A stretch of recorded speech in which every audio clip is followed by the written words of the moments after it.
Ce que l'on peut retenir grosso modo de ces accords, c'est que au moment où la question des indépendances est clairement posée, après la fin de la Deuxième Guerre mondiale, et qu'il s'est avéré qu'avec la pression que l'UPC avait en particulier mise sur l'empire colonial français, et avec tout ce qui se passait dans le monde, il s'est trouvé que les indépendances étaient devenues inévitables.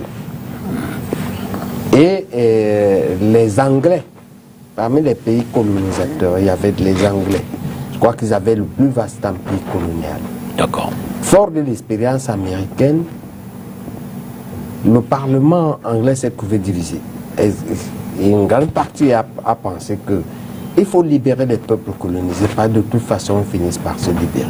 Absolument. Et donc les Anglais avaient adhéré presque honnêtement à l'idée de la décolonisation de l'indépendance. À l'inverse, la France s'est trouvée divisée. Il faut dire que ce n'est pas toute la France. Il faut dire que la majorité de la France n'est pas pour la colonisation ni pour le néocolonialisme. Il s'est trouvé que la minorité qui était pro-colonialiste n'a pas accepté les indépendances. Et comme elle ne pouvait pas le dire ouvertement, elle en a donné une fausse indépendance, une indépendance insuffisante. C'est comme dans l'adultère, on peut supprimer l'adultère au tribunal, les gens continuent ça dans la clandestinité. Ou bien on supprime le mariage, mais les gens continuent par l'adultère.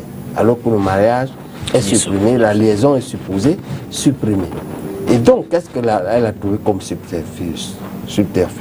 C'est de trouver des clients parmi nous-mêmes, les Africains noirs. On a trouvé des clients qui, eux, admettent l'obligation de servir, d'être les esclaves des autres. Ils admettaient que nous étions inférieurs et qu'on devait être les esclaves des peuples blancs qu'ils étaient supérieurs. Ce qui est faux. Donc il faut bien comprendre le système néocolonial. Et il faut arrêter d'accuser seulement des blancs. La majorité des blancs n'étaient pas ni pour le colonialisme, ni pour le néocolonialisme. Il y a une minorité qui a trouvé sa minorité équivalente ici. C'est un problème d'idéologie, ce n'est pas un problème finalement de race.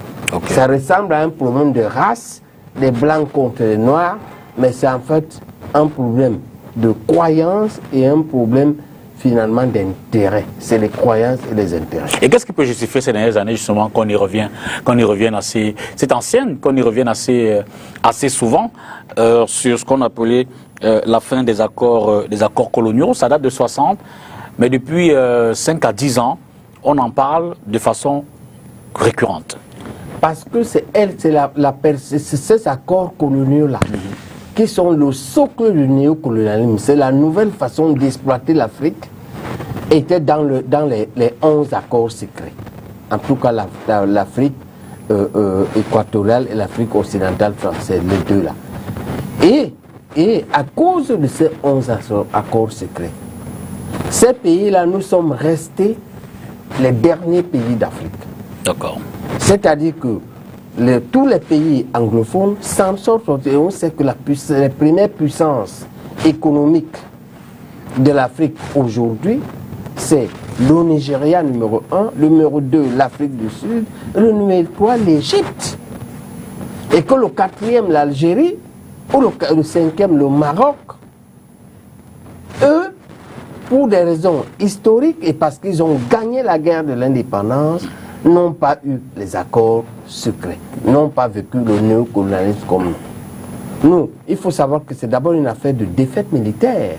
On a perdu la guerre de l'indépendance, à la différence du Vietnam, à la différence du FLN, à la différence de l'ANC en Afrique du Sud qui a gagné la guerre contre l'apartheid. Nous, on a perdu. C'est donc une défaite militaire. Et ce n'est le tort de personne, c'est notre propre tort. Parce qu'il faut savoir qu'à ce moment-là, la vie c'était comme ça, c'était la jungle. Le plus fort gagnait.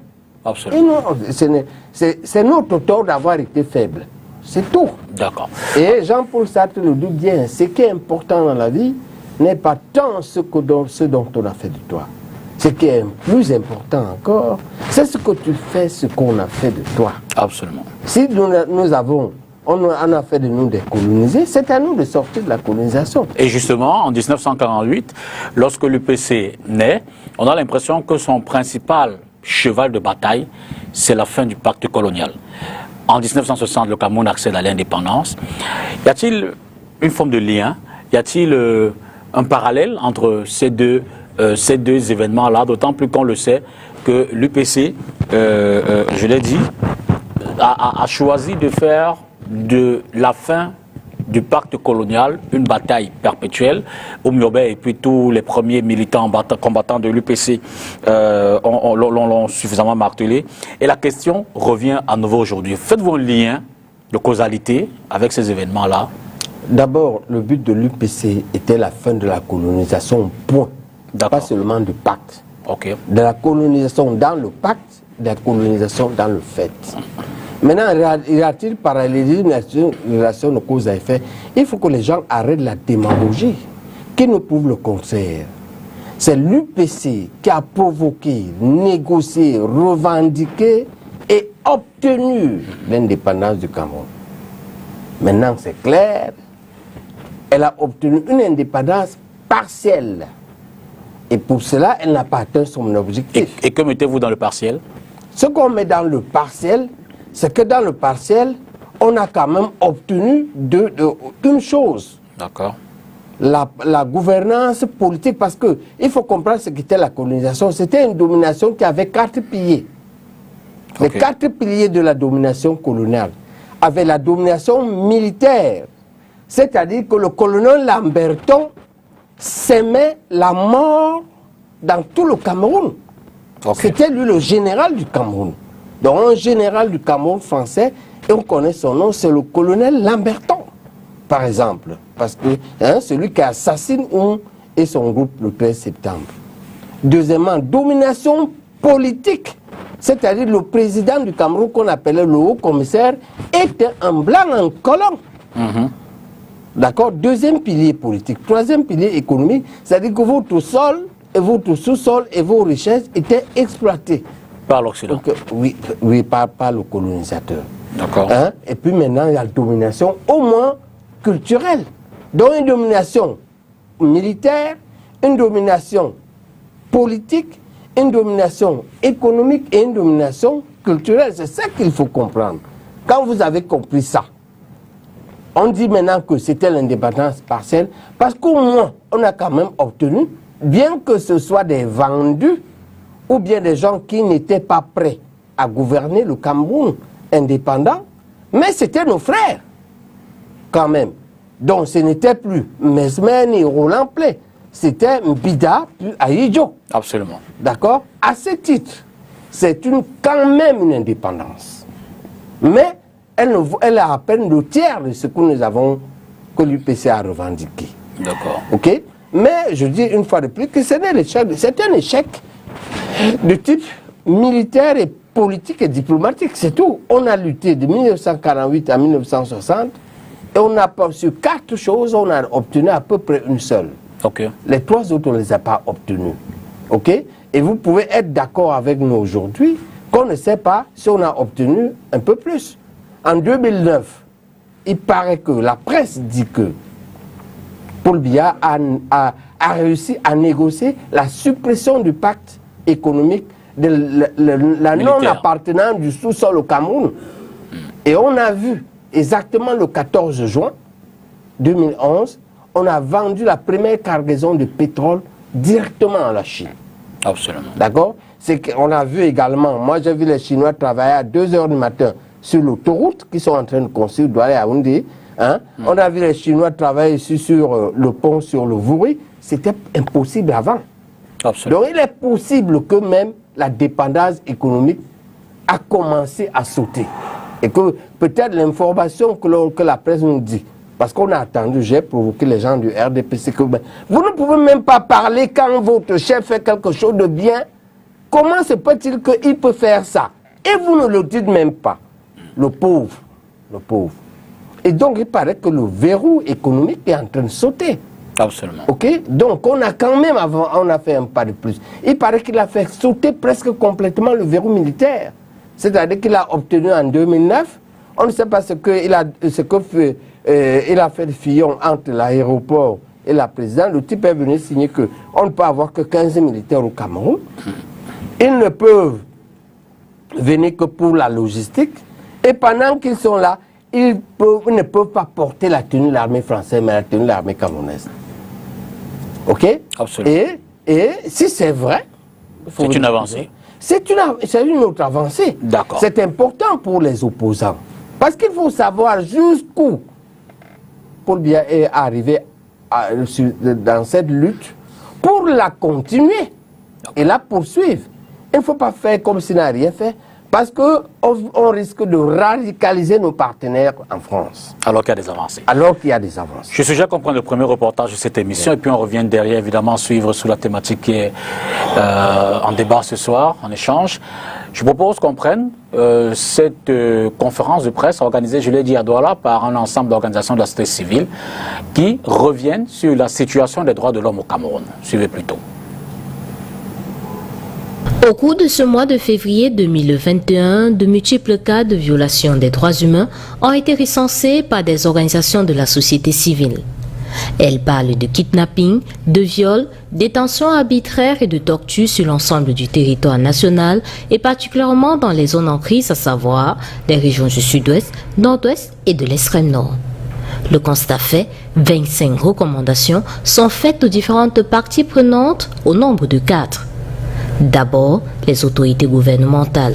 Vous avez la responsabilité de mettre fin aux arrestations arbitraires, au harcèlement des activistes. Vous avez la responsabilité de former l'ensemble de votre personnel, de votre administration au respect strict des lois que nous nous sommes proprement données. Et surtout, nous vous interpellons sur un certain nombre de dossiers, Gabou notamment, EBAM, jusqu'à aujourd'hui, février 2008, parce que ce rapport porte sur février, on a tenu à rappeler les incidents graves qui sont survenus. Vous avez la responsabilité de faire la lumière. Et dans les procédures qui sont ouvertes aujourd'hui en justice, nous vous demandons de faire en sorte que toutes les conditions d'un procès équitable, d'un vrai procès, où la vérité et la justice seront établies, soient réunies.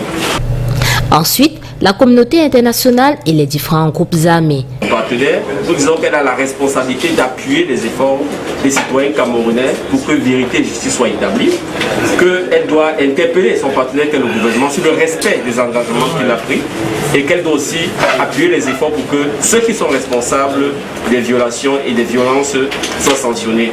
Et aux groupes armés, nous réitérons notre message clair. Aucun combat ne justifie la prise de la violence, et la violence sur les civils, la violence sur les agents de l'État. Nous demandons à tous ces groupes de renoncer à la violence, de mettre à la disposition de la justice internationale ceux de leurs membres qui sont responsables des crimes. Enfin, les citoyens qui ont un rôle mais qui l'ignorent encore. Et aux citoyens camerounais, enfin, nous disons que tant que vous n'allez pas prendre conscience de vos droits, vous saisir de vos droits, agir pour que vos droits soient respectés, les violations vont continuer.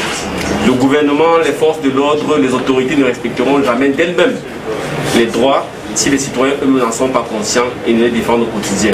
Donc le groupe de travail est disponible pour les informer, les former, les accompagner dans la défense de leurs droits, parce que sans le respect de nos droits, il n'y a pas de pays qui tienne. Le rapport sur la situation des droits de l'homme au Cameroun au cours de ce mois de février 2021 est fait au cours d'une conférence de presse à Douala ce 9 mars par une plateforme regroupant plusieurs organisations de la société civile. Un commentaire peut-être sur les droits de l'homme avant de revenir sur la dorsale de l'émission? Non, c'est qu'il faut que les Camerounais arrêtent de pleurnicher. Il faut qu'on prenne nos responsabilités. C'est-à-dire? C'est-à-dire que, oui, il y a des violations des droits de l'homme. Oui, il y a la malgouvernance au Cameroun. Mais ça fait des décennies qu'on pleure. Il faut maintenant que nous changeons ça. Et pour qu'on change ça, ce que l'UPC, les fondamentalistes, nous proposons une transformation et un développement individuel de chaque UPCiste et puis de chaque citoyen. Cette transformation, ce développement individuel, nous donnerons une stature avec laquelle nous changerons notre pays. D'accord. On ne peut pas continuer à espérer que cette équipe-là, ce groupe-là, va changer. ne changera pas. Nous devons, c'est une affaire de rapport de force. Il faut qu'on arrive à les obliger à changer. Et pour qu'on y arrive, il faut qu'on change d'abord individuellement. On ne peut pas continuer à boire dans les bars de 16h à 22h, à prendre la sardine dans les campagnes électorales, à adhérer dans les partis politiques parce que nous cherchons une position, parce que nous avons faim et espérer que le pays change. Ne changera. Parce que le pays a déjà des lois. Le pauvre, il a au moins mis les bonnes lois. Je peux vous dire que je suis témoin de ça. Parce que moi, j'ai exploité les lois avec mes avocats pour gagner les procès que vous connaissez dans une affaire d'injustice grave. On ne peut pas gagner les procès. Personne ne savait qu'on peut gagner Famenne Ndongo. En justice dans ce pays, j'ai gagné, j'ai battu Famenne Ndongo. Hein? Au moins en appel à la Cour suprême, après qu'il ait corrompu les juges en premier ou en deuxième ressort. Vous ne pouvez pas le dire comme ça. Je peux le dire comme ça parce que j'ai les preuves. De la corruption des juges. Je le mets au défi. Vous avez les preuves de la corruption des juges? Non. D'accord. Attends, quand la Cour suprême dit à un juge que du tribunal administratif, il casse la décision. Il dit rejugez-la. Mais avec un jury recomposé, ce juge Noaké à Bertois qui disent si ce n'est pas la corruption, c'est quoi? Merci. Reprenons donc le fil de notre émission. Vous parlez des accords coloniaux. On ne fera peut-être pas de la comparaison. Mais on s'aperçoit qu'en Asie, dans les années 50 et 60, eux au moins se sont défaits pratiquement de tous les pactes, si on peut le dire comme ça, ou alors des accords qu'ils avaient antérieurement avec les pays occidentaux qui essayaient de mettre la même mise sur leurs richesses. Ce qui fait qu'on observe aujourd'hui un développement de ces pays-là, une forme d'exploitation à bon escient de leurs richesses. Pourquoi est-ce que l'Afrique n'a pas pu atteindre ce niveau de rapport? Okay. Le problème ici, c'est que l'analyse est biaisée. D'accord. Il y a deux biais importants qu'on introduit. Okay. D'abord, un biais historique. C'est-à-dire que ceux qui veulent comparer l'Asie à l'Afrique ignorent que l'Afrique, dans la foulée de la colonisation qu'elle vit avec l'Asie, vient d'abord de subir, avant 5 siècles, de traite négrière. La traite des nègres, le commerce triangulaire. L'Asie ne l'a pas vécu. En réalité, c'est comme si on peut comparer deux enfants qui ont le palu. Mais le premier a d'abord eu la fièvre typhoïde pendant un mois. Pendant qu'il sort de la fièvre typhoïde, le palu frappe les deux. Vous êtes étonné que le premier récupère mieux que le deuxième. Ok? Donc il y a ce biais historique. Et il y a le biais de confusion. C'est-à-dire que, en réalité, l'Afrique qui a été effectivement décolonisée, c'est-à-dire que le Nigeria, l'Égypte, l'Afrique anglophone, a évolué à peu près comme les Asiatiques. C'est-à-dire que le Nigeria, l'Afrique du Sud, l'Égypte répondent à peu près comme l'Asie du Sud-Est aujourd'hui, du point de vue du développement économique. Ok. Parce qu'ils ont été effectivement décolonisés. Nous qui sommes les derniers de la Terre. Les derniers de la Terre, c'est quoi? Les derniers de la Terre, c'est là où la colonisation a été remplacée par le néocolonialisme. Mais donc, on a continué la même colonisation sous une autre appellation. C'est ça qui peut expliquer ça. Et c'est ça qui l'explique. D'ailleurs, il n'y a pas une autre explication. Parce que le néocolonialisme a tout biaisé. A commencé par le choix des dirigeants. Et par le verrouillage de ces dirigeants-là. C'est-à-dire, on les met au pouvoir et on les émascule. Ils ne peuvent pas gouverner, en tout cas pas pour le bien de leur peuple. Ils gouvernent pour la mafia de l'ex-colonie. Même pas pour ces pays-là. Parce que c'est pas tout. C'est pourquoi ces pays-là aujourd'hui, et c'est pourquoi la France est intéressante. La France a condamné Bolloré pour tout ce que Bolloré, le désordre que Bolloré met en Afrique. Les juges français que je salue ici, qui montrent que la France est un pays exceptionnel. C'est un pays où on peut condamner un type qui a été président de la République. Comme Sarkozy. Au moins, à la fin, dès que son mandat termine. C'est pourquoi c'est un pays splendide, avec lequel je ne vois pas quel pays du monde ne va pas faire avec un pays comme ça. C'est un pays de l'éthique, mais qui est pollué par une bande de malfaiteurs historiques qui se succèdent. Hein. C'est des forces qui se succèdent de génération en génération. Mais à côté de ça, il y a quand même toute la lignée Descartes, Voltaire, Jean-Jacques Rousseau, Jean-Paul Sartre. Le mot néocolonial est un néologisme qui sort pour la première fois d'un public par Jean-Paul Sartre, parisien, de la pure espèce. D'accord. Ok. Alors, comment comprendre, je veux dire, qu'est-ce qui peut expliquer, justifier cette autre, j'ai failli dire incongruité, je peux être péjoratif. On parle des indépendances, ou de l'indépendance du Cameroun dans les années 60, mais on parle de la fin des accords coloniaux en 2021. Est-ce que cette indépendance-là ne sous-entendait pas la rupture du pacte du colon vers le colonisé ou l'esclave? Non, c'est la fausse. Ce que vous dites, c'est le principe de la vraie indépendance. Okay. Parce que lorsqu'il y a vraie indépendance, il n'y a pas pacte du coup. Il n'y a pas accord secret du tout. Ce qu'il y a et ce que nous espérons que les fondamentalistes défendent, c'est de refaire des accords transparents avec ce pays dont historiquement nous ne pouvons pas nous séparer par ses valeurs morales et ses valeurs éthiques. C'est quand même l'un des rares pays de l'histoire où on a égorgé un roi pour changer le système. Absolument. Okay? De l'oppression. C'est un pays exemplaire, la France. C'est un pays avec lequel nous voulons entretenir de bons rapports. Mais des rapports transparents, des rapports gagnant-gagnant, des rapports justes et équitables, des rapports éthiques. D'accord.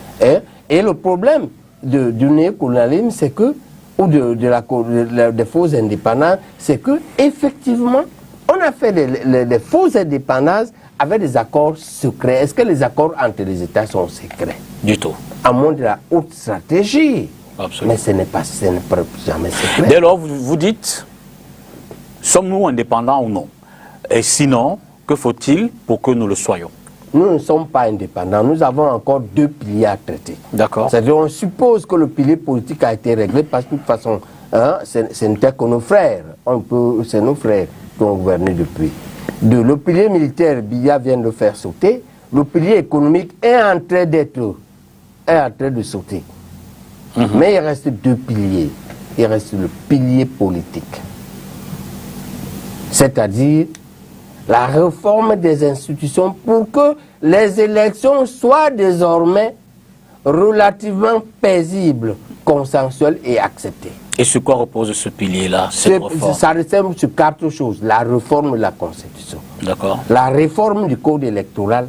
La réforme du statut de l'ECAM. La réforme du statut de la Cour constitutionnelle. Sommes-nous sur le chemin? Pardon? Sommes-nous sur le chemin? Nous, on propose ça. D'accord. Nous, les UPC fondamentalistes, on propose ça. Et ça peut se faire très rapidement. Ça dépend des Camerounais là-bas et de leur camp. Est-ce que vous acceptez de vous transformer individuellement pour être des hommes indépendants à l'abri du besoin?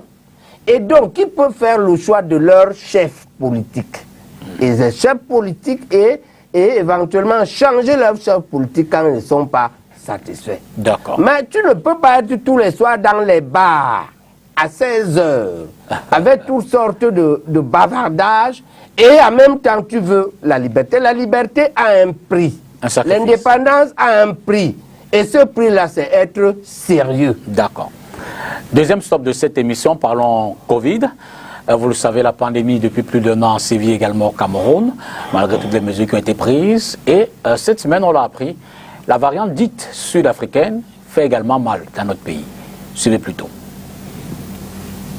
Alors que le ministre de la Santé publique annonce l'arrivée de près de 2 millions de doses de vaccins contre la Covid-19 dans les 2 semaines à venir, des sources médicales font savoir que la nouvelle pathologie connaît une évolution au Cameroun. Sur des prélèvements effectués le 15 janvier 2021, on a pu découvrir la présence du variant sud-africain du Covid-19 dans le pays de Paul Biya. C'est une version mutante qui semble plus agressive et pourrait être résistante au vaccin. Les mutations font partie de l'évolution normale d'un virus, rappellent tous les experts. Et dans le cas du Covid-19, ils en ont observé plusieurs milliers depuis le déclenchement de la pandémie. Mais si la plupart d'entre elles ont peu d'effet sur la dangerosité du virus, voire aucun, la mutation observée par ce variant découvert au Cameroun semble s'accompagner dans un cas sur 3 de charge virale plus élevée. Ce qui signifie qu'il devient plus facilement transmissible sous forme d'aérosol, par exemple lors d'une conversation sans masque. Cette information arrive dans un contexte de recrudescence de nouveaux cas de maladie au Cameroun. Le Premier ministre expliquait qu'en une semaine, plus de 3000 personnes ont contracté l'affection avec plus de 35 décès sur cette période. Au 5 mars 2021, près de 38 000 cas positifs ont été enregistrés avec 588 décès et 34 000 cas de guérison. Voilà sur la polémique, du moins sur le vaccin et sur la Covid, je veux dire, et cette polémique autour du vaccin. N'ira-t-il pas? Le ministre de la Santé publique n'est pas encore définitivement décidé d'y observer. Professeur, en commentaire, il y a surtout cette polémique, ce vaccin qui semble rejeté dans plus d'un pays et que le Cameroun a accepté, du moins, dont le Cameroun espère recevoir quelques doses. Mais écoute, dans cette affaire, le sommet de l'État a tranché. On a entendu ce que le président a dit.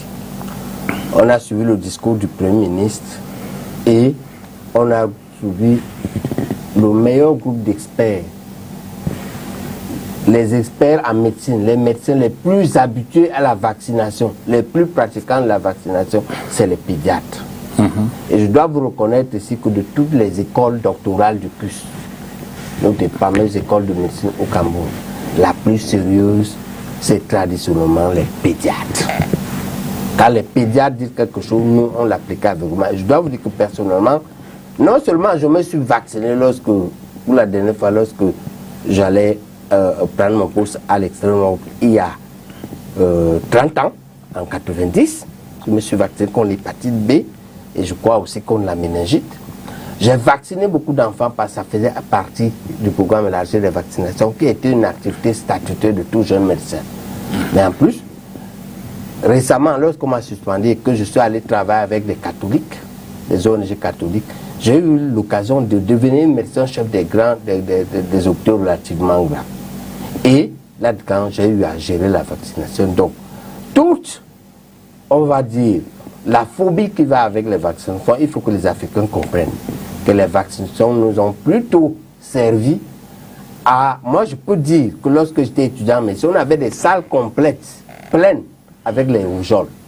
Et en 4 ans de ma suspension, je suis devenu médecin-chef et je fais la médecine générale.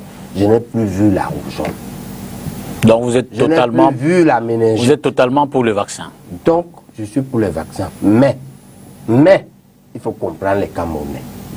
Les Camerounais, il y a une intoxication dans les réseaux sociaux qui dit que les vaccins portent un poison qui risque soit de stériliser nos femmes, soit de nous éradiquer. Il faut comprendre le peuple. Pourquoi vous voulez que le peuple ne se méfie pas des groupes mondiaux qui s'offusquent que nos femmes accouchent beaucoup? Pourquoi vous voulez qu'ils ne soupçonnent pas de vouloir éradiquer? Qui a organisé la traite négrière? Qui a organisé est-ce que ce couple-là est fini? Qui a organisé la colonisation? Donc l'appréhension du peuple est légitime. D'accord. Ce que l'exécutif doit faire ici, comme le président a dit que c'est un choix, et comme les vaccins ne sont pas prêts, parce que si les vaccins AstraZeneca est prêt là, ça veut dire qu'on veut prendre ce que les autres pays ont rejeté. Il ne faut surtout pas prendre ça. D'accord. Parce que dans une chaîne de fabrication, une série peut être mauvaise et celle qui suit bonne. Si il faut attendre de vérifier que ce que les pays-là ont rejeté, il ne faut pas prendre ça. Le Cameroun ne doit pas prendre ce qu'on a rejeté. Le Cameroun doit faire sa commande à part. On y paye, on la fabrique. En attendant. D'accord. En attendant, en même temps, on rassure le peuple. On fait prendre contact avec l'ordre des pharmaciens parce que c'est là-bas qu'il y a les experts en contrôle de qualité. C'est les pharmaciens qui savent contrôler la qualité, que les pharmaciens contrôlent. Et que les stratèges et les espions du Cameroun, à sa CIA, non? Absolument. Voilà. Que la CIA du Cameroun, le service... Les renseignements généraux. Oui. Vérifie qu'il n'y a pas de poison, effectivement, et informe le peuple et le rassure. À ce moment-là, le choix du peuple va être facile. D'accord. Mais il ne faut pas rejeter d'un revers d'humain, demain, la peur du peuple, parce que vous pouvez vous-même vous tromper. D'accord. Hein? Et puis, autre chose qui va le rassurer, c'est que le ministère doit faire. L'autre peur que le peuple a, c'est les effets secondaires. On dit que ces vaccins donnent les thromboses. le ministère doit prendre des mesures pour que dans chaque région, il y ait un service qui va traiter ces thromboses-là si elles arrivent. Ça va rassurer l'opinion. Mais il ne faut pas dire que, comme ils disent qu'on n'a pas prouvé que ces thromboses sont dues au vaccin. Mais pour prouver, il faut le nombre. Donc il faut laisser d'abord mourir les gens pour prouver. Non du tout. Reparlons de l'histoire. Vous le savez certainement mieux que moi. Dans l'imagerie populaire, il se dit que l'UPC est un parti panafricaniste. Comment le justifier, comment l'expliquer? Pourriez-vous nous en dire? L'UPC est un parti panafricaniste parce que ceux qui l'ont fondé comme ça. Ils l'ont fondé comme ça parce qu'ils ont compris très tôt, ils ont compris que l'avenir était dans les grands ensembles. C'est de cette manière-là que, précédés par les Ndélé, ont pensé un grand Cameroun. Et dans la foulée de Cheikh Anta Diop, ils ont pensé un État fédéral d'Afrique noire. Donc, on devait émanciper d'abord les États sous la forme coloniale que la colonisation avait laissée. Mais comme la division coloniale était une division arbitraire, fonder un État fédéral. C'était ça le but. C'est pourquoi il faut que les jeunes générations le comprennent. On n'a pas le droit d'être un leader africain de ces prochaines années sans avoir lu Cheikh Anta Diop. Il faut lire Cheikh Anta Diop, en particulier les fondements de création d'un État fédéral d'Afrique noire. Il faut lire aussi, il y a civilisation au barbarie et puis l'antériorité de la civilisation nègre. Tout dirigeant africain doit connaître ça. Le grand penseur de la grande Afrique littéraire, c'est comme disait ce jeune philosophe français, on n'est pas français sans avoir lu Chateaubriand. Ça c'est sûr. On n'est pas africain, leader africain sans avoir lu Cheikh Anta Diop. Il faut lire Cheikh Anta Diop. Cela dit, pour parler en quelques mots de l'UPC, en 1948, à la création du parti, on a entendu beaucoup de promesses, indépendance, développement, emploi, richesse et tout le reste. Comment on peut expliquer aujourd'hui que les promesses ne tiennent pas du moins, ne sont pas à la hauteur, ou les résultats ne sont pas à la hauteur des promesses qui ont été faites dès le départ? Parce que les promesses ont été faites en supposant que l'UPC sera au pouvoir. Et qu'est-ce qui peut expliquer l'échec de l'UPC dans la non-prise de pouvoir? Oh, c'est une autre affaire. Je vous ai dit ici, je crois que c'est à Astérique que j'ai dit ça. Première chose, c'est la corruption organisée au sommet de l'État. On sait comment l'autre affaire pour venir débarquer Mbida. Ok? Tout ça, il y a une magouille qui s'est passée, que le néocolonialisme a biaisé. Mais simplement, ce n'est le tort de personne. On a raté, c'est tout. Les Vietnamiens, ils ont eu. Les Algériens, par le FLN, ils ont eu. En Afrique du Sud, avec l'ANC, ils ont eu. Mais nous, en Afrique francophone, on a raté. Ça n'a pas marché. Ça existe dans l'histoire, des questions de malchance. Dès lors, pensez-vous que l'UPC a-t-il encore un avenir ou simplement faut-il faire le deuil du parti de Oumyobé? Le problème n'est même pas, le problème est pire que ça. Ce n'est pas l'UPC qui a encore un avenir. L'unique avenir du Cameroun, c'est l'UPC. Pourquoi? Comment ça? Pourquoi? Ce n'est pas une affaire de passion. D'accord. Toutes les solutions non UPC ont été essayées. Et leur résultat n'est pas seulement l'échec. Écoute bien, député, il ne faut pas lire. J'aime quand tu me regardes. Ça, c'est sûr. Ce qui est pire, c'est que toutes les autres solutions ont entraîné non pas seulement l'échec, mais la régression. On a régressé en guerre civile, maintenant on s'entretue. On a reculé, ce n'est pas qu'on n'a pas bougé, ce n'est pas qu'on a échoué, on a reculé. Et donc il y a une seule solution au Cameroun, c'est la solution UPCiste. C'est ça que les fondamentalistes s'attellent à démontrer. Mais le pouvoir ne va pas vous être remis sur un plateau d'argent et d'or. Mais bien sûr, c'est pourquoi il faudrait bien aller le chercher. Mais bien sûr, c'est ça qu'on dit aux Camerounais, que c'est vous le problème. Aux militants UPCistes, que c'est vous le problème. Changez d'abord vous-même, pour que vous puissiez faire induire le bon changement en choisissant librement et objectivement des gens qui méritent de vous diriger, sur la base des critères objectifs. Et de les changer lorsqu'ils ne respectent pas le cahier de charge. C'est vous le problème. Si vous ne voulez pas changer, ben, vous ne changerez pas le système. Peut-être que le peuple, ou alors ceux que vous invitez au changement, ne sont pas davantage rassurés par ce que vous leur proposez comme candidat. Ça ne fait pas trop longtemps Oui. que nous sommes remontés en surface. On a le temps. Notre discours est en train de mordre. D'accord. Parce que ce qu'on dit est juste, vrai et démontrable. Ok. C'est en train de mordre. On veut maintenant organiser cela, diffuser cela, pour aider le peuple à faire le changement qu'il lui faut. En lui promettant qu'une fois que vous faites le changement, vous changez votre société. Parce que vous choisissez objectif. Ce n'est pas sur la base de la sardine qu'on choisit son maire. D'accord. Ni son député, ni son président de la République encore moins. On doit le choisir sur la base d'un programme objectif, sur la base d'un parcours clair. Ça doit être un homme sérieux, il doit vous l'avoir prouvé. Hein? Et si vous le scannez sur 20 ans, sur 30 ans, vous allez savoir que ce monsieur est un ancien bandit qui parle bien et qui s'habille bien. Ou bien c'est un monsieur qui est un monsieur sérieux. On l'a vu grandir, on l'a vu travailler, on l'a vu se comporter dans la société. Alors il peut nous représenter. Et si jamais il change, parce que le pouvoir est comme ça, ben vous le virez. Absolument. Mais c'est donc vous le problème, c'est la seule façon. On ne peut faire que comme ça. Ou bien l'autre manière extrême qui n'est plus acceptable. On ne va pas recommencer les coups d'État. Ça, c'est sûr. On ne peut pas.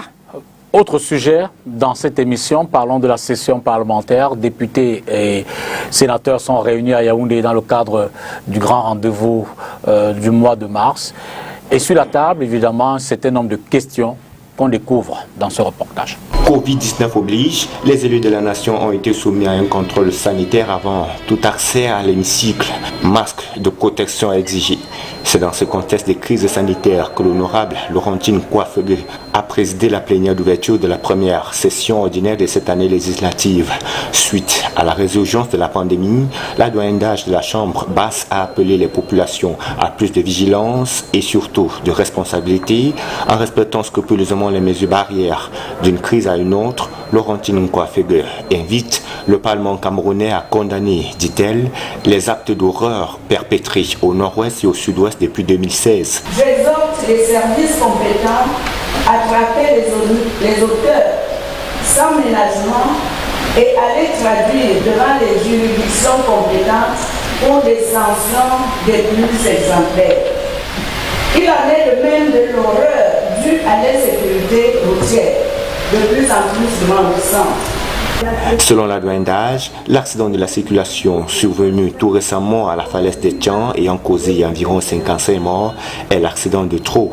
Elle invite les pouvoirs publics, les acteurs de la société civile et les usagers de la route à des actions concertées pour que le sang cesse de couler sur les routes camerounaises, sans toutefois négliger les autres problèmes qui gangrènent le quotidien des populations, notamment la délinquance juvénile, le désordre urbain, la persistance de certaines maladies qui affectent les populations, entre autres sujets évoqués. Je voudrais rappeler aux autorités sanitaires du Cameroun que la réponse au Covid-19 devrait nullement occuper le suivi des autres affections qui hypothèquent aussi et au quotidien la santé ainsi que la vie des compatriotes.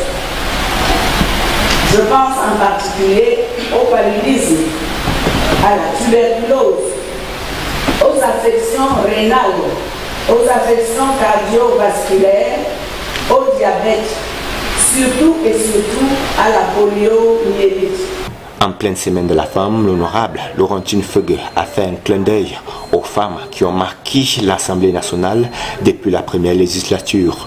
Une minute de silence a été également observée en hommage à l'honorable Djibril Akaou, député RDPC du Mayo Tanaga, décédé le 12 février dernier des suites de maladie. Jean Baïbek, une session parlementaire qui se déroule alors qu'on attend toujours deux questions cruciales qui n'ont pas encore été débattues là-bas.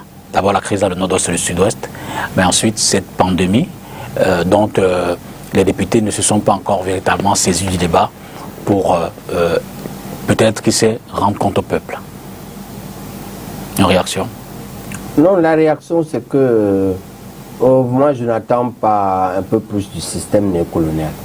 D'accord. Je n'attends pas plus. La vraie attente que nous devons, nous, à l'UPC fondamental, le courant fondamental, ce qu'on attend aujourd'hui, c'est la mutation du peuple. Ok. C'est la mutation du peuple parce que c'est comme disait Julie, croyez d'abord et le reste. Il faut d'abord que les Camerounais acceptent, et tous les Noirs africains francophones, qu'on accepte le changement personnel, qu'on devienne un autre type de personne.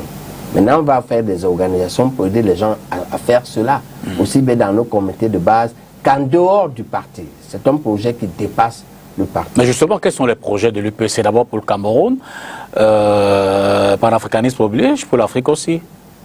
Le projet, c'est d'abord ce changement de personnes-là. C'est important, pourquoi les opposants doivent le comprendre. Même vous ne pouvez pas gouverner un peuple comme ça. Vous ne pouvez pas aller gouverner des gens qui boivent tout, des gens qui ne sont pas disciplinés, des gens qui sont, la majorité est malhonnête. Non, on ne peut pas. Il faut une masse critique, des types sérieux, disciplinés, travailleurs. Mais il n'existe pas un bouton sur lequel on appuie pour avoir cette catégorie de personnes. Que faut-il faire pour cette transformation? Il faut faire des clubs de transformation personnelle. Et on a donné la méthode. On a dit ce que ça veut dire. On a dit que ça veut dire que je fais le bilan des atouts naturels ou sociaux que j'ai. Parce que tout le monde a des atouts. Ok? Il y a des gens qui ont l'argent, il y a des gens qui ont la santé, il y a des gens qui ont le physique, il y a des gens qui ont un métier, qui ont un art. Tout le monde a les limites. Il y a des gens, moi je suis un type nerveux. Je dis ça aux étudiants à Tchang l'autre jour, c'est une limite. Je dois travailler pour être le moins nerveux possible, pour comprendre. Ok? Il y a des gens qui sont paresseux.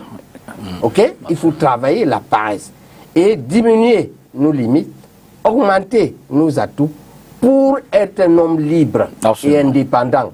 Une fois on est libre et indépendant, on peut donc décider de choisir qui on veut. Et si massivement on fait le bon choix, la tricherie ne pourra pas changer. Ce qui suscite la prochaine question. Comment voyez-vous le Cameroun d'aujourd'hui et qui sait peut-être, comment entrevoyez-vous l'après-Biya? Alors le Cameroun aujourd'hui, évidemment, c'est trop grave, ce qu'on n'attendait pas. On ne savait pas qu'on pourrait faire une longue guerre civile d'autant d'années. Ça, on croyait que c'était réglé depuis 75 ou 70 ou 72. Absolument. Voilà. C'est revenu, c'est un don.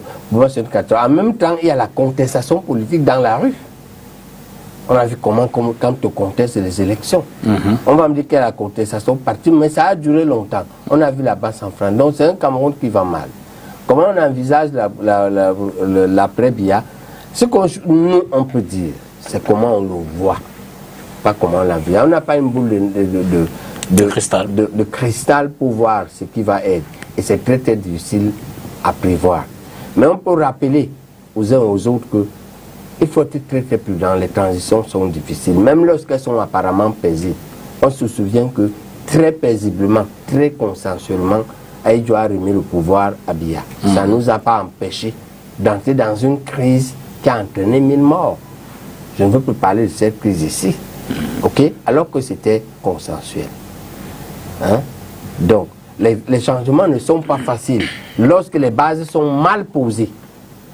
Le colonialisme, le néocolonialisme a mal posé les bases en commençant par la tricherie, la mauvaise constitution qu'on a fait que agrémenter, les mauvaises lois électorales, les systèmes électoraux qu'on a fait que entretenir et faire des toilettages cosmétiques. Il faut qu'on revoie tout ça de fond pour que les transitions et les changements de régime et les changements des gouvernants se fassent de façon paisible, consensuelle et pour le progrès de tous. Je vous invite à regarder le dernier reportage de cette émission. Il s'agit des élections, vous le savez, au niveau de la Confédération africaine de football. Un nouveau président et surtout un 4e vice-président de nationalité camerounaise, Seydou Bombon-Dioya, le président de la Fédération camerounaise de football, président par intérim, disent certains, a donc été nommé à ce poste par les nouveaux dirigeants. Suivez plutôt. Sans surprise, Patrice Motsepe est le nouveau président de la Confédération africaine de football.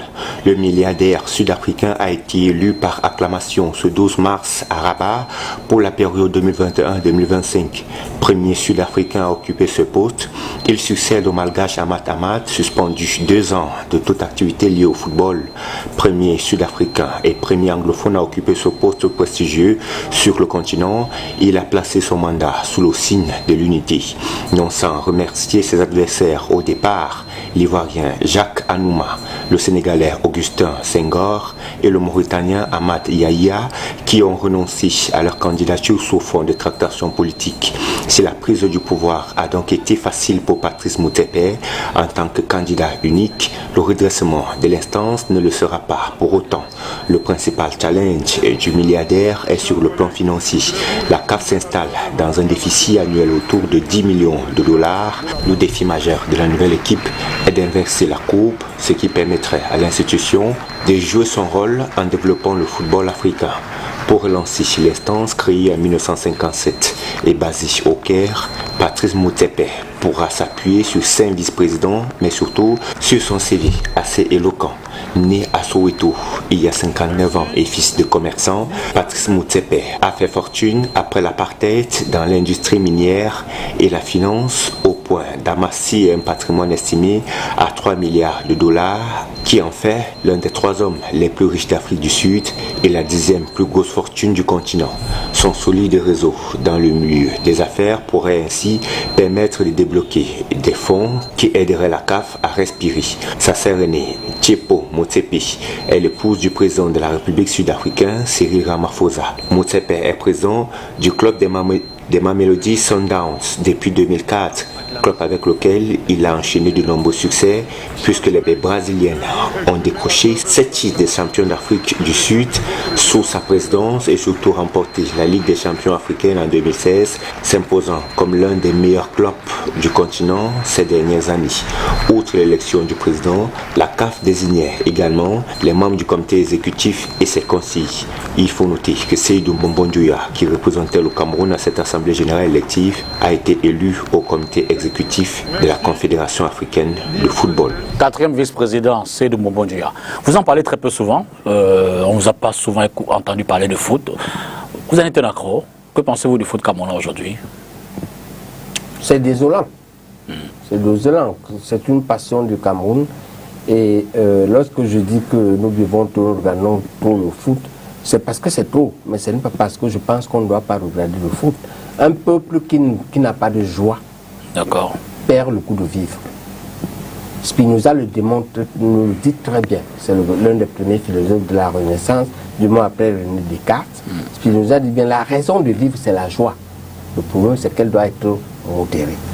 Donc, que les Camerounais aiment le football, moi je ne suis pas contre ça. Le problème, c'est pas y perdre toute la journée. Et je suis très désolé.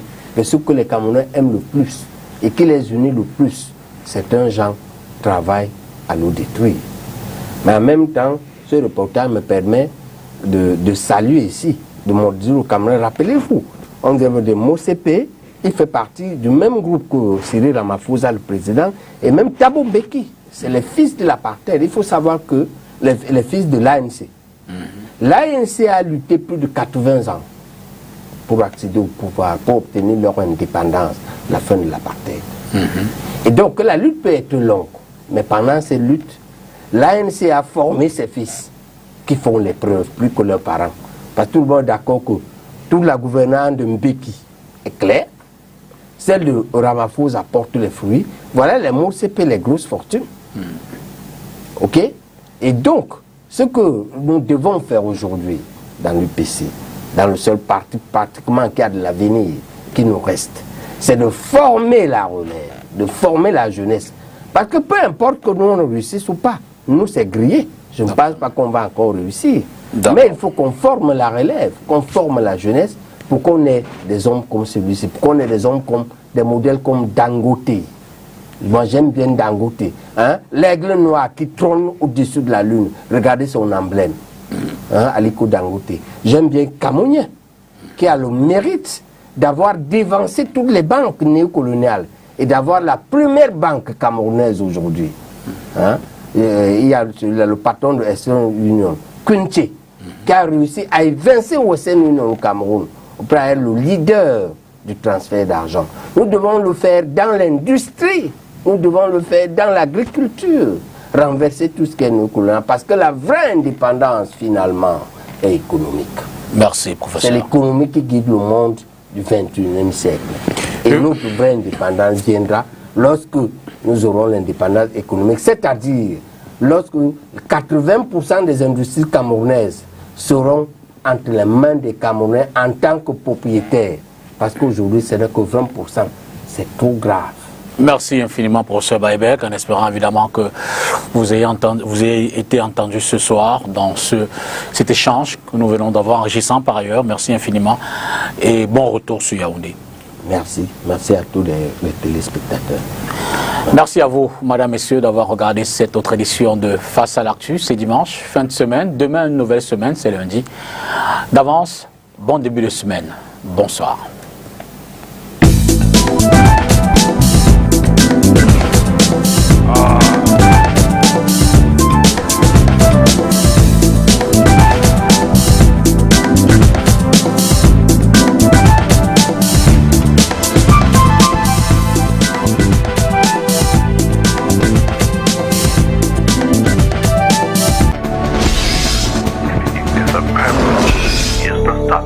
STV, votre télé.